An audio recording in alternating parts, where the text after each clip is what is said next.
Senhor, nós te damos graças por esta noite, por nos preparar este momento com o Senhor, ó Pai Celestial. Obrigado pela pessoa bendita do Teu Filho e pela obra que Ele consumou lá na cruz. Ó Pai Celestial, nós te adoramos pela vida do Cordeiro, porque pela Tua santa vontade o Senhor o enviou. E o nosso Senhor Jesus, em tudo obediente à Tua vontade, ó Pai, se entregou naquela cruz. Ele, sendo obediente, foi obediente até a morte, uma morte de cruz. Mas o Senhor não deixou que o seu Filho permanecesse na corrupção, que ele visse corrupção. Mas o Senhor o ressuscitou ao terceiro dia, ó Pai Celestial, e o tomou para si novamente, e derramou o Teu Santo Espírito sobre a Tua igreja. E o Teu amado e Santo Espírito tem revelado a pessoa e obra de Cristo por todos esses séculos. Senhor, obrigado porque a obra tem sido toda Tua, Senhor, e ela é perfeita. Obrigado porque nós temos sido abençoados com esta obra, Senhor, todos os dias, porque a Tua misericórdia, Senhor, ela se renova a cada manhã, porque somos encorajados pelo Teu Santo Espírito a um caminho de santificação ao Senhor. Obrigado, Pai, pela Tua palavra que tem sido aberta, porque somente ela é que pode nos libertar deste mundo, nos libertar de nós mesmos, das nossas afeições naturais, que nos impedem muitas vezes de enxergarmos o Teu propósito, Senhor. Por isso, Pai, confessamos diante de Ti a nossa fraqueza. Pedimos perdão ao Senhor pela nossa debilidade. E também agradecemos o Senhor, porque a nossa esperança está na Tua salvação, Senhor. Uma salvação que se opera todos os dias, por meio da vida do Teu amado Filho Jesus. Graças Te damos por este momento. Rogamos ao Senhor sabedoria na Tua palavra, que o Senhor possa falar em meio à Tua igreja, e que o Teu falar, Senhor, produza frutos para a vivificação, para a edificação do Teu povo que se reúne neste lugar. É o que nós lhe pedimos, ó Pai, em nome do Teu Filho amado Jesus. Amém, Senhor. Retomando nosso assunto, irmãos, vamos abrir a palavra em Esdras, capítulo 3. E tentar sermos um pouco mais objetivos hoje com relação à celebração das festas fixas. O que nos importa saber é que o povo, após retornar do cativeiro da Babilônia, eles então se ajuntam em Jerusalém como um só homem, uma manifestação da unidade em Cristo Jesus, uma representação, e eles então edificam o altar e o restabelecem sobre as suas bases, ainda que o terror dos povos inimigos estivesse sobre eles. A prioridade de um povo que volta do cativeiro da Babilônia, que é despertado pelo Espírito de Deus, é a centralidade da pessoa e obra de Cristo. Irmãos, estamos falando de edificação da casa de Deus. Não podemos perder de vista que sempre haverá a prioridade no que diz respeito à centralidade de Cristo. Todas as vezes que falarmos de edificação da casa de Deus ou presenciarmos isso, ou esse tema, mas Cristo não for o centro daquela obra, então você pode ter uma certeza: não há uma edificação adequada. Porque a edificação parte do princípio de que Cristo e a sua obra são o centro, ocupam uma posição central, seja no ministério da palavra, vamos colocar aí, seja no ministério diaconal, seja no ministério aí do louvor. Todos os ministérios, todos os serviços da igreja, eles têm que partir do princípio, estar fundamentado na pessoa e obra de Cristo. Parece óbvio nós falarmos isso, mas esse é o problema, o falar e o saber. Mas a prática, a realidade, muitas vezes ela se distancia. E é aqui que nós temos o perigo. Não há uma dependência genuína da pessoa de Cristo para a escolha dos cânticos, para a palavra, para o serviço, se faz tudo como que mecanicamente. Eu tenho que ir na reunião e lá desempenhar um serviço. E eu vou fazendo segundo as minhas forças e as minhas melhores intenções possíveis. E aí nós temos um distanciamento entre a obra genuína, aquela que produz edificação, para a obra da carne, obra onde o homem natural é que está coordenando. Eu gosto sempre de lembrar da igreja de Laodiceia, por quê? Porque as igrejas descritas no Apocalipse, ela é uma descrição da história da igreja na terra. E não há dúvidas de que as 4 últimas igrejas que nós temos descritas em Apocalipse são as igrejas que atualmente têm então estado na terra. Então você vê a mistura, você vê a prostituição, você vê a genuína obra mesmo, como é descrito em Filadélfia. Você é fraca, você é pequena, ó Filadélfia, mas você guarda a palavra, você não nega o meu nome. Estão vendo? Os traços de uma igreja que está crescendo, que está sendo edificada segundo a centralidade da pessoa e obra de Cristo guarda a palavra e não nega o nome do Senhor. E ela não tem uma aparência externa, digamos assim, de grandeza, de superioridade. Porque o próprio Senhor falou: tu és pequena. Por que o Senhor fala sobre isso? Porque é assim que o mundo via aquela igreja, pequena e fraca. Mas o Senhor diz: eis que eu farei que aqueles que se dizem judeus e não são, venham e se prostrem diante de você, né? Então, temos que ter cuidado, irmãos. Há necessidade de uma vigilância contínua, constante, sobre esse tema, edificação da casa de Deus, para que nós não sejamos surpreendidos no dia do Senhor, onde o Senhor dirá: apartai-vos de mim, nunca vos conheci. Quando nós quisermos apresentar aquilo que fizemos para o Senhor, não é assim que aqueles homens chegam na presença do Senhor? Senhor, porventura, nós não expelimos demônios, nós não fizemos maravilhas em teu nome?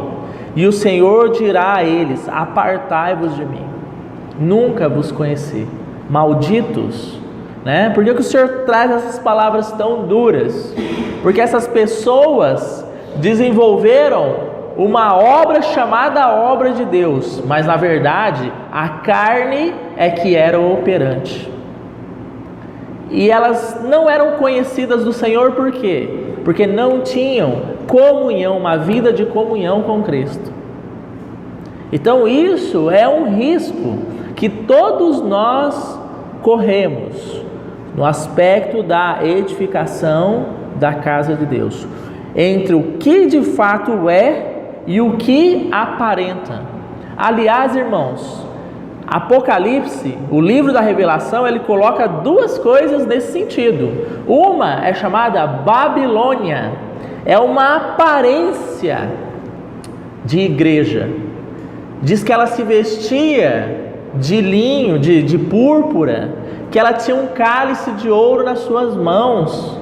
Então são traços parecidos com os traços da igreja, só que ela era na verdade um sistema religioso.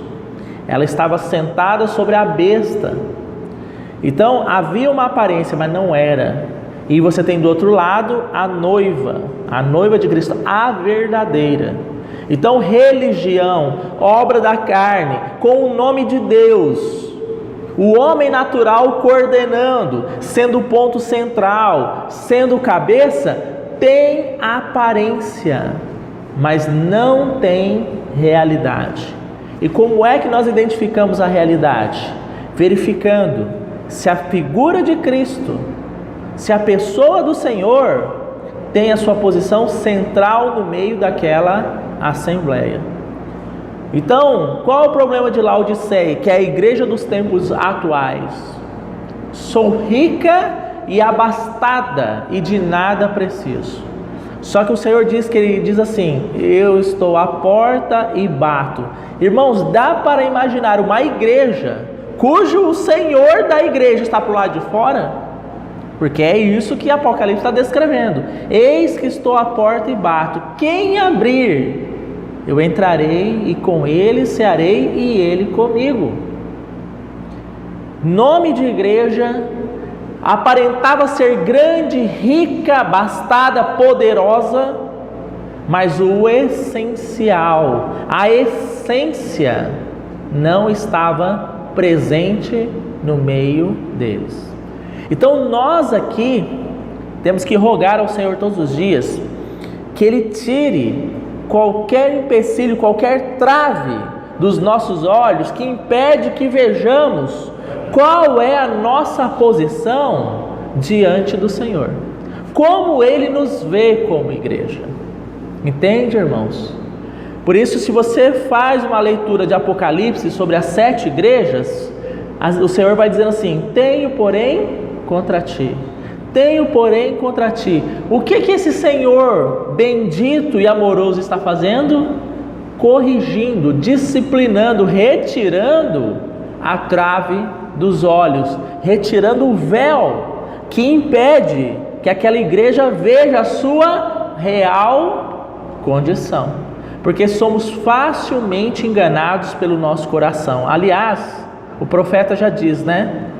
Por meio da revelação do Espírito de Deus, o coração do homem é mais enganoso do que todas as coisas. Quem o conhecerá? Aí ele diz assim: eu, o Senhor, que esquadrinho o coração. Só o Senhor realmente conhece o nosso coração. Nós não conhecemos, irmãos. Às vezes nos achamos espirituais demais, julgamos outros, mas temos um véu sobre os nossos olhos, que nos impedem de ver a nossa condição. Então o Senhor diz assim: se um cego guiar outro cego, ambos cairão em um barranco. Então tira primeiro a trave que está nos teus olhos, depois você vai servir de instrumento para mim, de auxílio para aquele que ainda não enxerga. Agora, se você estiver igualmente cego, grande será a ruína. Toda casa deve ser, para ser edificada de forma que glorifique o nome do Senhor, ela exige primeiro que se cave e ache a rocha. Vocês estão vendo, irmãos? A edificação de uma casa, ela não começa a partir do solo e vai subindo. Ela exige humilhação. Você vai cavar para baixo. O crescimento espiritual, ele não é, como dizem os irmãos mais maduros, de 0 a 100. Eu comecei em 0, fui a 1, fui a 2, fui a 3 e estou crescendo espiritualmente. Não, o crescimento espiritual é de 100 a 0. Ou seja, todos os dias o Senhor nos quebra um pouco. Todos os dias o Senhor nos leva a uma decepção com nós mesmos, para que não confiemos em nós mesmos e na nossa capacidade, porque isso produz morte, isso produz aquilo que é aparência de santo, mas de santificação nada tem. Não é essa exortação que o Senhor fala aos religiosos, aos fariseus? Vocês são como um sepulcro caiado. Por quê? Porque por fora vocês são belos, o exterior de vocês é irretocável, mas por dentro vocês estão cheios de podridão. Então o Senhor quer começar uma obra, e Ele tem feito isso em nosso meio, e que o Senhor avance cada dia mais, interiormente, de dentro para fora. Obviamente, irmãos, o exterior também é importante, mas o exterior é importante à medida que há uma obra real e genuína interiormente. Então o Senhor vem com o seu processo de salvação interiormente, e isso refletirá no exterior. Vou colocar aqui exemplos bobos, digamos assim. Mas à medida que o Senhor muda o nosso interior, a nossa forma até de nos vestirmos, ela muda muitas vezes. A nossa forma de falar muda. A nossa forma de agir muda também. Então são aspectos externos, mas que tiveram a sua origem interiormente, pela transformação genuína do Espírito de Deus. Então aqui no livro de Esdras, sobre o tema edificação, quero conversar com os irmãos hoje falando sobre a festa do Pentecostes, porque já falamos sobre Páscoa, asmos, primícias. E o que acontece, irmãos? Por que Pentecostes? De penta significa que 50 dias após a festa das primícias, então estava agendada, digamos assim, a festa do Pentecostes. É interessante que os estudiosos da palavra e os historiadores, esses eruditos da palavra de Deus, eles dizem que a lei foi dada a Moisés exatamente 50 dias após o povo ter cruzado o Mar Vermelho. Depois de 50 dias que o povo entra no Mar Vermelho e sai do Mar Vermelho, a lei é dada a Moisés. E é interessante, porque a entrada do povo judeu pelo Mar Vermelho significa o quê? Isso vai ser então traduzido espiritualmente no Novo Testamento. Significa batismo na morte. É como que aquele povo então vindo do Egito entra no mar, é batizado e sai daquele mar em uma condição diferente. Eles entram na condição de perseguidos, de oprimidos, pelo faraó, mas eles saem na condição de libertos. Não foi assim que aconteceu conosco na obra de Cristo? Nós fomos batizados na sua morte, entramos o velho homem escravizado e então saímos libertos em Cristo Jesus. Então, tendo em mente essa figura de que o Pentecostes, algo acontece 50 dias depois, e aqui temos primícias, a festa da primícia, e 50 dias depois Pentecostes.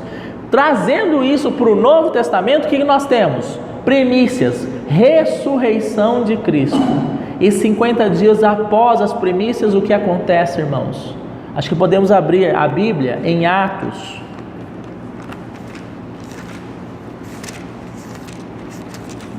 Atos capítulo 2.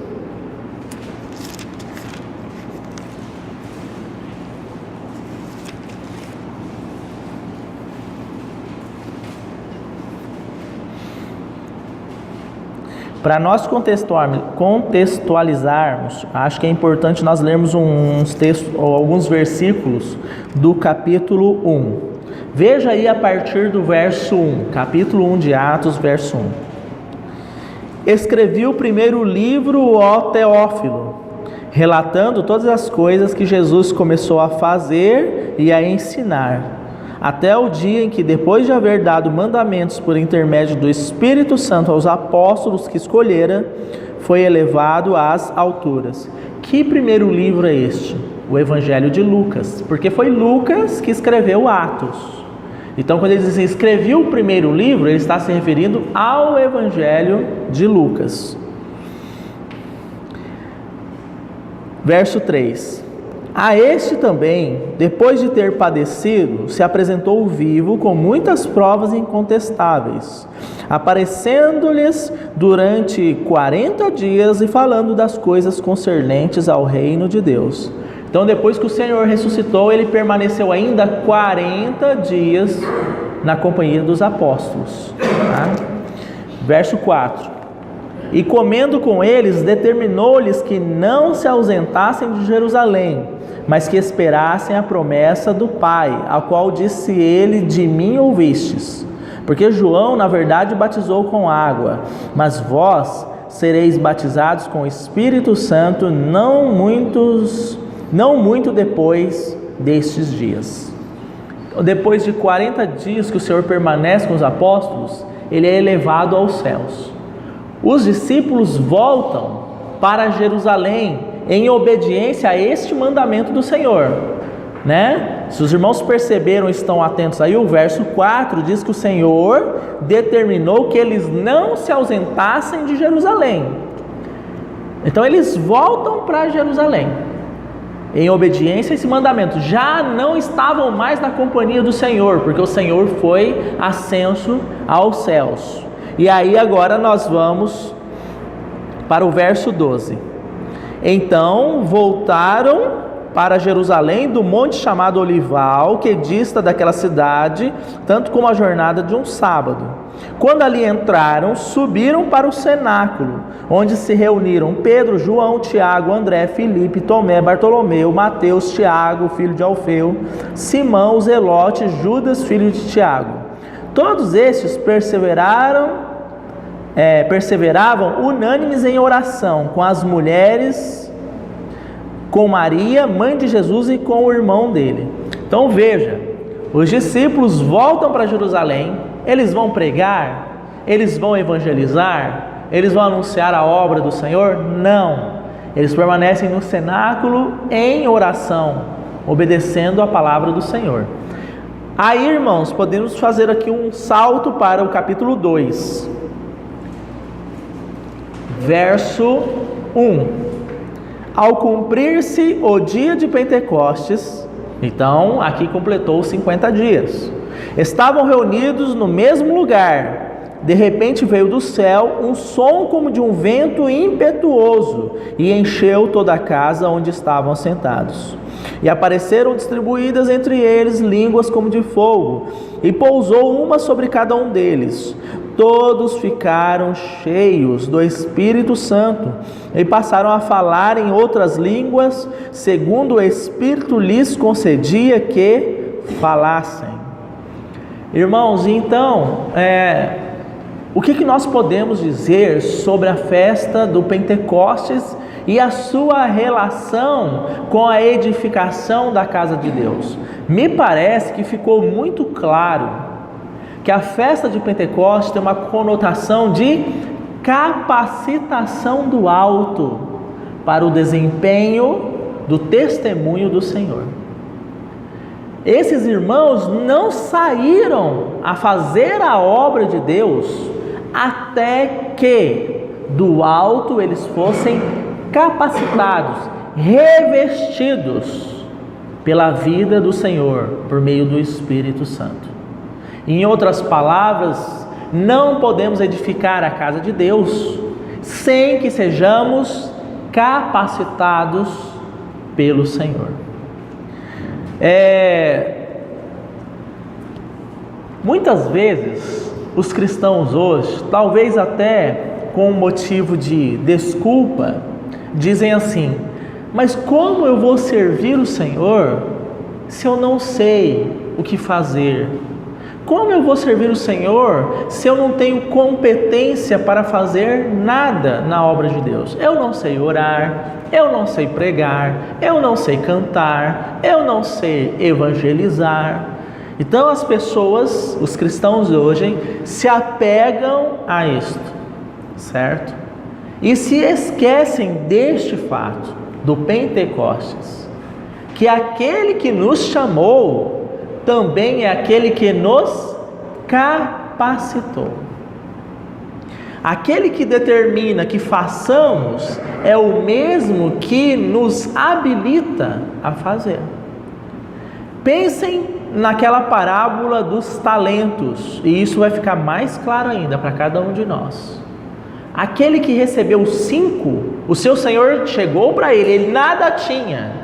O seu senhor chegou para ele e disse assim: está aqui 5 talentos da minha parte. Aquele que recebeu 2, da mesma forma, ele nada tinha, e o Senhor concedeu a ele os 2 talentos. E aquele que recebeu 1, da mesma maneira, ele nada tinha. Então os irmãos percebem que antes que esse Senhor se aproxime deles e conceda a eles talentos, eles não tinham nada, eles estavam sob igual condição, nenhum dos 3 tinha nada. Receberam graciosamente da parte do Senhor. Então a palavra diz que o que tinha 5 saiu a negociar esses talentos. E então ele conseguiu mais 5 talentos. Nós poderíamos dizer assim: nossa, mas como esse homem é habilidoso. Ele é um verdadeiro comerciante, ele é um verdadeiro economista. De 5 ele conseguiu um lucro de 100%, conseguiu mais 5. Mas se ele fosse tão habilidoso, se ele fosse tão capacitado, ele não estava numa condição de 0 antes do Senhor se aproximar dele. Ele teria os seus próprios talentos, ele não precisaria receber do Senhor aqueles talentos. Então os irmãos entendem? Lembrem-se, irmãos, daquela passagem de 1 Coríntios, salvo engano, capítulo 1, que diz assim, que o Senhor chamou as coisas loucas, chamou os que nada sabem, que nada são, para envergonhar aqueles que acham que sabem, acham que são alguma coisa. Então os irmãos, nós podemos entender assim: por que nós estamos aqui? Por que estamos buscando o Senhor? Porque Ele nos achou, Ele nos libertou, Ele nos capacitou. E somos todos loucos, somos todos fracos, inécios, porque são esses que Ele chamou para envergonhar aqueles que se dizem sábios. Então a capacitação não está em nós, irmãos, está na capacitação do alto, na habilitação do Espírito para a obra do Senhor. Agora, qual que é o risco que eu estou falando? Porque aquele que também nada tinha e que recebeu de graça um talento, ele diz assim: Senhor, eu sei que o Senhor é muito rígido, o Senhor é muito rigoroso, o Senhor ceifa onde o Senhor não semeou. Então o que eu fiz? Eu enterrei o seu talento. Então ele se apegou a quê? No que a maioria dos cristãos hoje se apegam. Eu não posso, esse Senhor é muito santo, não pode servir o Senhor de qualquer jeito. Então se for para fazer de qualquer jeito, é melhor eu não fazer. Irmãos, tem irmãos que dizem assim: quando eu me aposentar, aí eu vou cuidar das coisas do Senhor, que eu vou ter tempo. Ou seja, a gente oferece só a bagaceira, para o Senhor. Só quando não serve para mais nada, agora eu vou cuidar das coisas do Senhor. Mas acho que em Provérbios ou Eclesiastes é dito assim: lembra-te do Senhor nos dias da tua mocidade. Não é para você lembrar do Senhor que você está velho, claro, também, mas não só, é desde a mocidade. Então está enganjado, dizer assim, como o profeta diz: eis-me aqui, Senhor, usa-me a mim. Como estão faltando homens e mulheres hoje, cristãos, que têm esse espírito: Senhor, eis-me aqui. O Senhor diz: a quem enviarei? Quem há de ir por nós? Então o profeta: eis-me aqui, Senhor, usa-me a mim. Esse espírito que estava no profeta é o mesmo espírito que está em nós, Então Pentecostes, para não me estender, ele significa isso: habilitação, capacitação do alto. Vamos ler um texto, que é, na verdade, 2 textos. O primeiro está em 1 Coríntios. 1 Coríntios capítulo 2.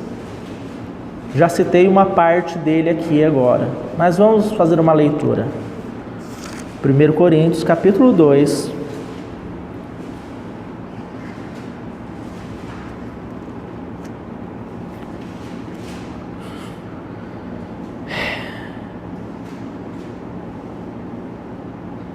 Vamos ler a partir do verso 2. Porque decidi nada saber entre vós, senão Jesus Cristo e este crucificado. Está vendo, irmãos? A centralidade da pessoa e obra de Cristo. Jesus Cristo, pessoa, e este crucificado, a sua obra. Verso 3. E foi com fraqueza, temor e grande tremor que eu estive entre vós. Olha como a obra do Senhor é realizada.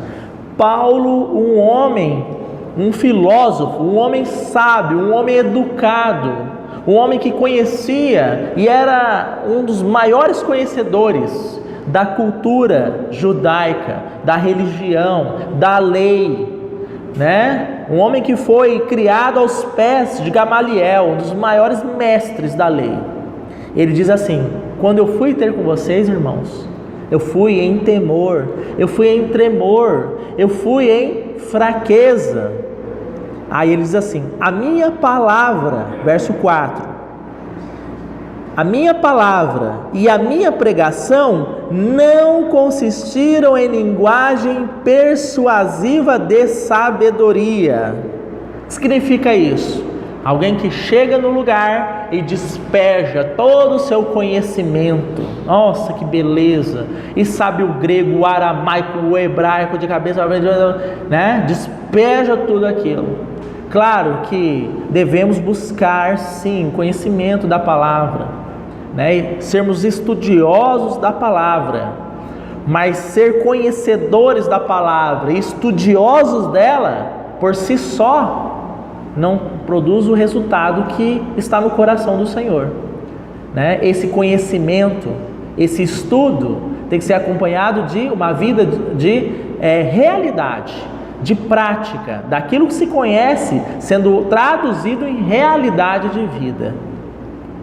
Então, esse irmão Paulo diz, né? Ele não foi com linguagem persuasiva, mas ele continua aí: mas em demonstração do Espírito e de poder, para que a vossa fé não se apoiasse na sabedoria humana, e sim no poder de Deus. Então os irmãos percebem? Essa aqui é a base do Pentecostes, capacitação do alto, para que a vossa fé não se apoie na sabedoria humana, mas no poder de Deus.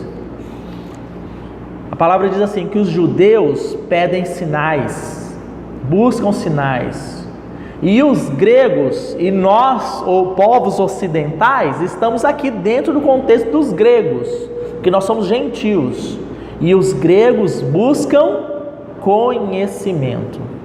Então há um risco muito grande nas igrejas hoje, que a sua motivação, a motivação dos cristãos seja estão buscando ver sinal, que quer ver alguma coisa pegar fogo, um anjo passar no meio, não sei o que lá transformar em ouro, a toalha com o suor do apóstolo curar não sei ninguém, né? E assim por diante. Buscam sinais, mas também tem o outro extremo, aquela parcela que vai atrás do conhecimento intelectual. Eu quero saber como que é o Apocalipse, o que é a besta, os 10 chifres, mas não sei o que, está tão preocupado com as figuras do Apocalipse que esquece daquele que vem no Apocalipse. Não buscam o Senhor que vem, busca saber como vai ser, mas não se preocupa em buscar conhecer aquele que vem. Por isso que o povo, irmão, e nós temos que tomar cuidado para que isso também não seja uma armadilha para nós também. O povo hoje está perdido, com todo o conhecimento, vendo um monte de sinal, mas não tem um crescimento, não tem edificação genuína da casa de Deus, né? Então aqui, só para repetir, a vossa fé não se apoiasse em sabedoria humana, e sim no poder de Deus. Agora veja nesse mesmo capítulo aí, verso 10 e 11. Porque, deixe-me fazer apenas um comentário aqui antes de nós lermos. Pentecostes significa que o Espírito Santo de Deus foi derramado sobre a sua igreja. No Evangelho de João é dito que o Espírito do Senhor viria, não para dizer nada de si mesmo, mas sim para anunciar tudo aquilo que ele recebeu do Pai acerca do Filho. Então, uma obra que é realmente desenvolvida pelo Espírito de Deus, ela tem essa conotação. Ela não é espiritocêntrica, ela é cristocêntrica, porque o Espírito não fala nada de si mesmo, mas ele anuncia e revela Cristo, certo? Pega o exemplo lá em Gênesis, quando então Abraão pede que o seu servo vá buscar uma noiva para o seu filho Isaque. São 4 figuras que então, trazendo para o Novo Testamento, falam da pessoa do Pai, do Filho, do Espírito e da Igreja. Essas 4 figuras de Gênesis são então Abraão, que é uma figura, uma tipologia do Pai Celestial. O Pai Abraão, a tipologia do Pai Celestial. O servo, que é o que tudo indica seja Eliezer, é uma figura do Espírito Santo. Ele é enviado para buscar a noiva para o filho, que é Isaque, que é uma tipologia de Cristo.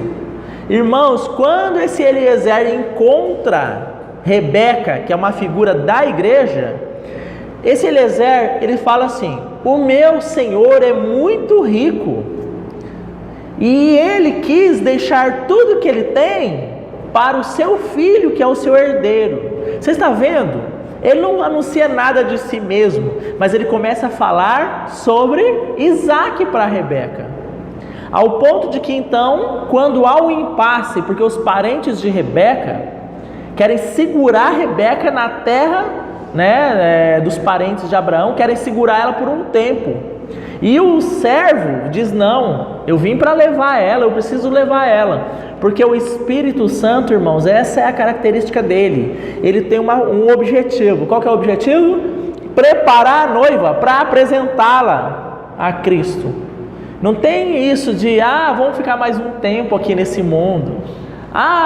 Tem mais coisa para fazer. O tempo é certo, preparar a noiva para apresentá-la ao noivo. Esse é o objetivo do Espírito.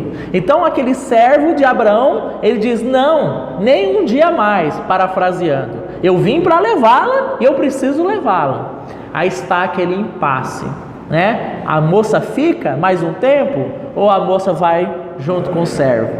E aí eles resolvem ouvir Rebeca. Perguntaram para ela: então, você quer ficar ou você quer ir?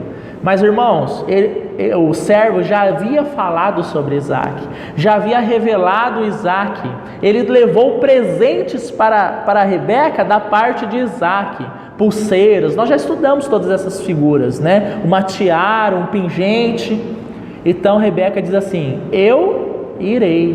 Vocês estão vendo, irmãos, que após Rebeca ter revelado a pessoa do noivo a ela não quis mais ficar com seus parentes. Ela não quis mais ficar naquela terra. Ela queria ir ao encontro dele.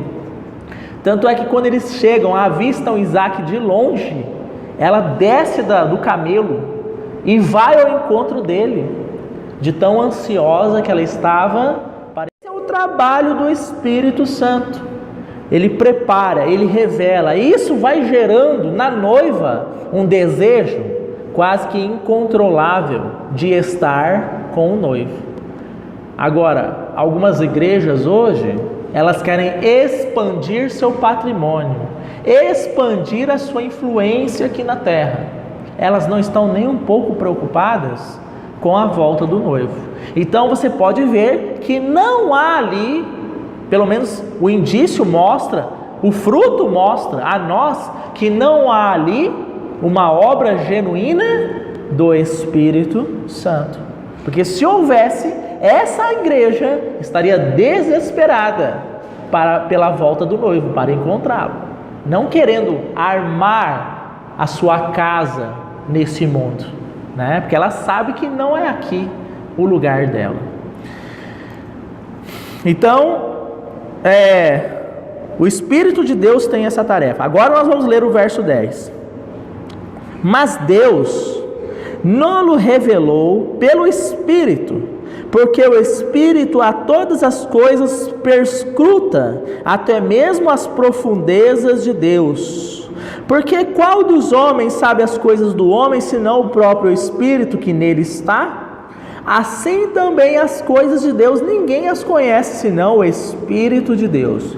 O que Paulo está dizendo nesse contexto?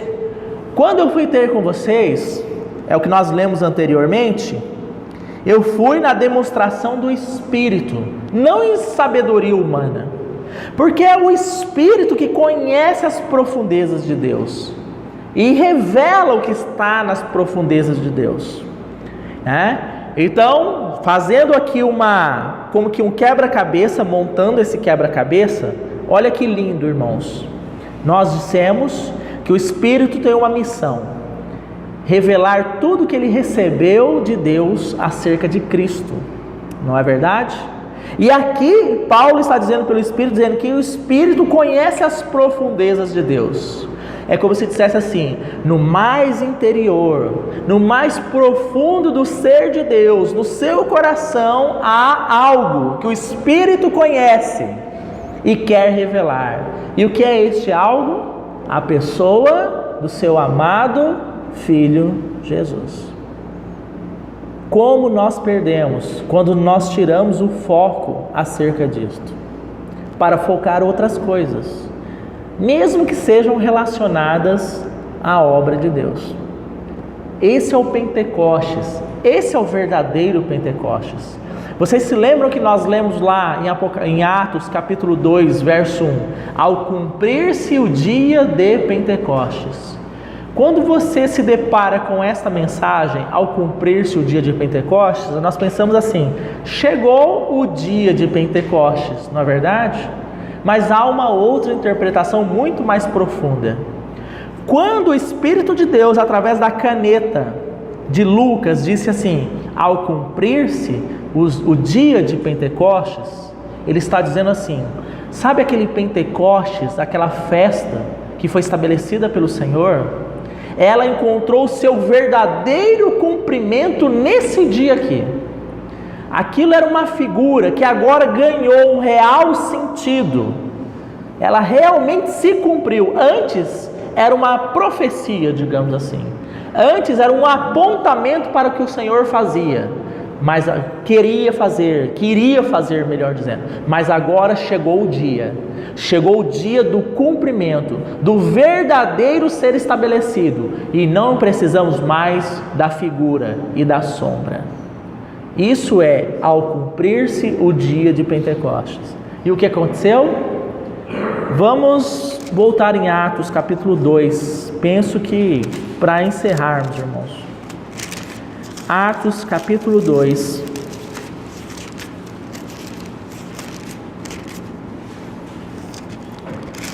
Agora nós vamos ler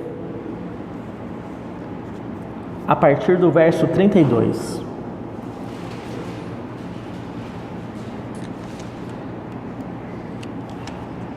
A este Jesus, Deus ressuscitou, do que todos nós somos testemunhas, primícias.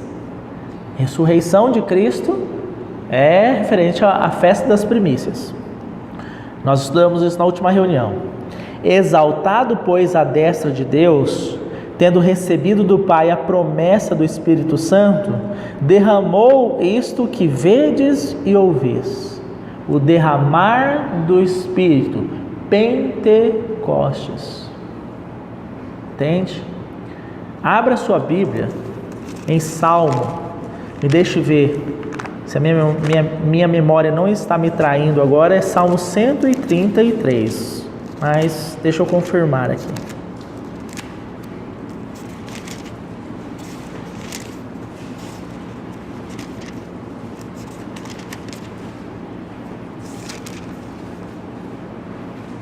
Isso mesmo.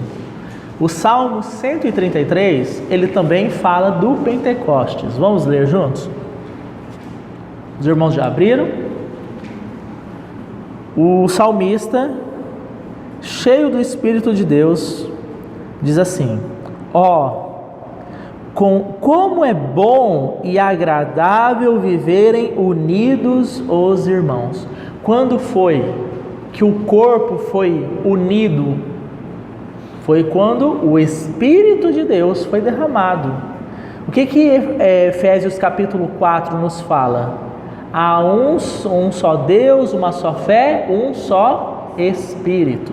E lá é dito assim, que nós devemos nos esforçar por manter o vínculo no Espírito. Então o que nos vincula espiritualmente? Nós somos um corpo, muitos membros, vinculados de que maneira? Por um só Espírito. A base da nossa unidade é em um só Espírito, certo? Então o salmista diz aqui, como é bom e agradável viverem unidos os irmãos. Aí ele vai dizer no verso 2, aqui isso se compara, é como óleo precioso sobre a cabeça.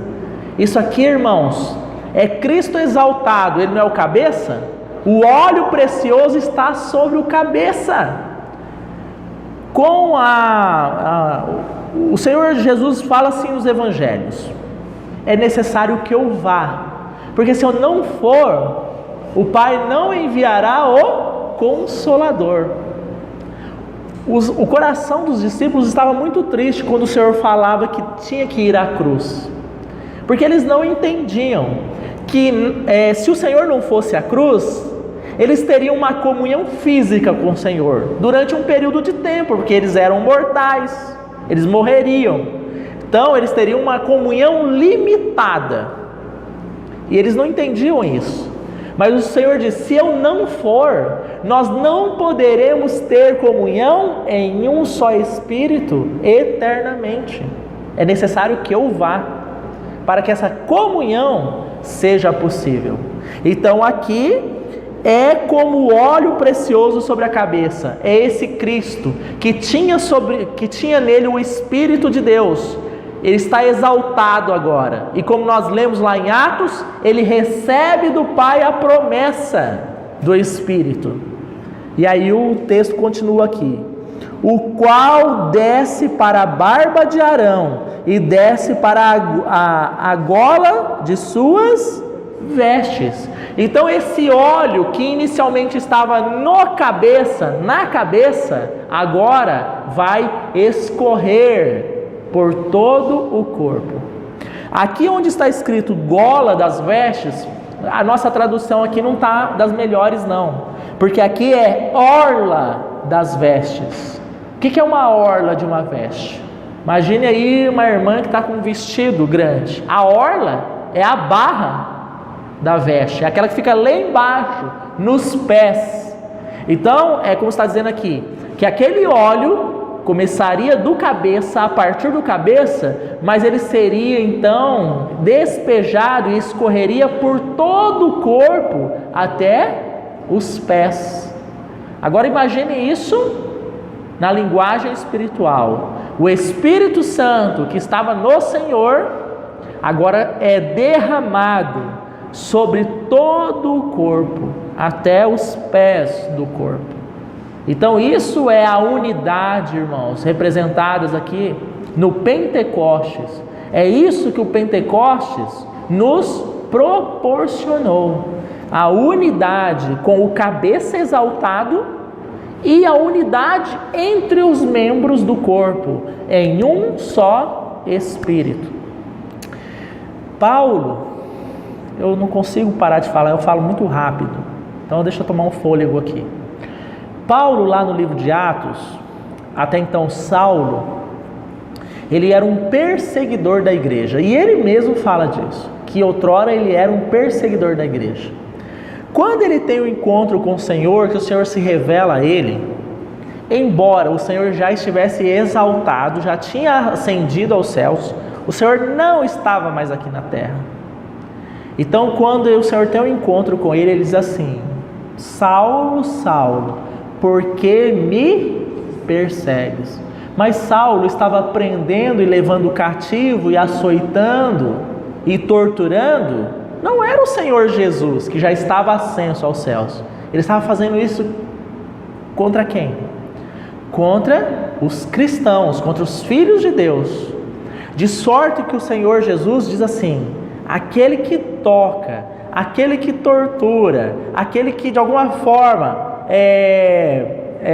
se relaciona seja negativamente, positivamente, com um dos membros do meu corpo, se relaciona comigo, porque há uma unidade. Irmãos, como o seu corpo vai sofrer se você perder o seu pé? Não é só o pé que vai sofrer, é a perna, é a coluna e também é a sua cabeça. Todos vão sofrer, porque há uma unidade, certo? Então, estamos estudando Esdras, não podemos perder isso de vista, que fala da edificação da casa de Deus. E o que nós aprendemos hoje? Do que essa festa fixa chamada Pentecostes nos revela? De que a obra da edificação da casa de Deus parte necessariamente da habilitação, da capacitação do alto, por meio do Espírito do Senhor. Se queremos ser úteis na edificação da casa de Deus, devemos ser cheios do Espírito de Deus. Lembra de Atos? E os irmãos ficaram cheios do Espírito de Deus. Nós falamos aqui por quase 1 hora, né? Pedro, cheio do Espírito, em um discurso que dá pouco mais de meia página da Bíblia, então deve ter durado aí algo em torno de 10 minutos. Depois desse discurso, desse Pedro cheio do Espírito, mais de 3.000 convertidos. Porque o Espírito estava nele, e o Espírito então, como uma agulha, compungiu, perfurou o coração daquelas pessoas que estavam ouvindo, de tal forma que elas não puderam resistir ao falar do Espírito de Deus. Isso é a edificação genuína da casa de Deus. Todos nós precisamos ir aos pés do Senhor e rogar pela misericórdia dele, que ele tire o véu dos nossos olhos, que nos impede de ver que este é o caminho, irmãos. Amém? Então vamos encerrar por aqui. Vamos orar ao Senhor. Senhor, graças te damos, porque o Senhor, com a tua palavra, nos revela que sem ti nada podemos fazer. O Senhor é a nossa esperança, Senhor. Nós somos indignos, mas o Senhor assim o quis. O Senhor nos chamou, o Senhor nos escolheu, o Senhor nos tem capacitado por meio do teu Espírito à tua obra. Senhor, se esta não tem sido a nossa realidade, rogamos ao Senhor que o Senhor nos salve, nos convença, Senhor, do caminho tortuoso que temos seguido, porque o único caminho é o Senhor. O Senhor mesmo disse: eu sou o caminho, a verdade e a vida, e ninguém vai ao Pai senão por mim.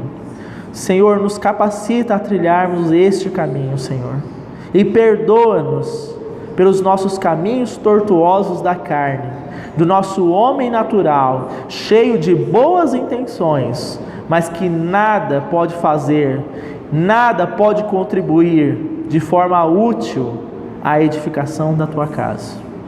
Em nome do Senhor Jesus, ó Pai, nós te agradecemos pela tua palavra. Queremos neste momento também colocar diante do Senhor a vida da Maitê, do Igor, da Fernanda.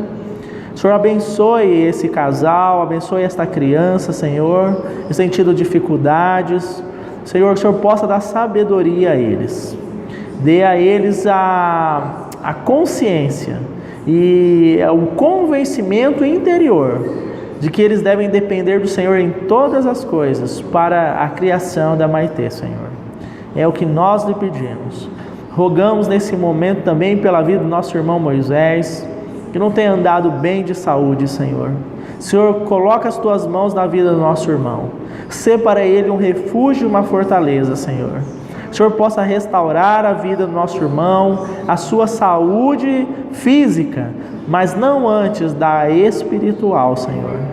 Que o nosso irmão seja um testemunho vivo do Senhor, diante da sua família, em meio à congregação. Estamos confiados ao Senhor acerca deste propósito, Pai. Em nome do teu Filho amado Jesus. Essa é a nossa oração, ó Pai, em nome de Jesus. Amém.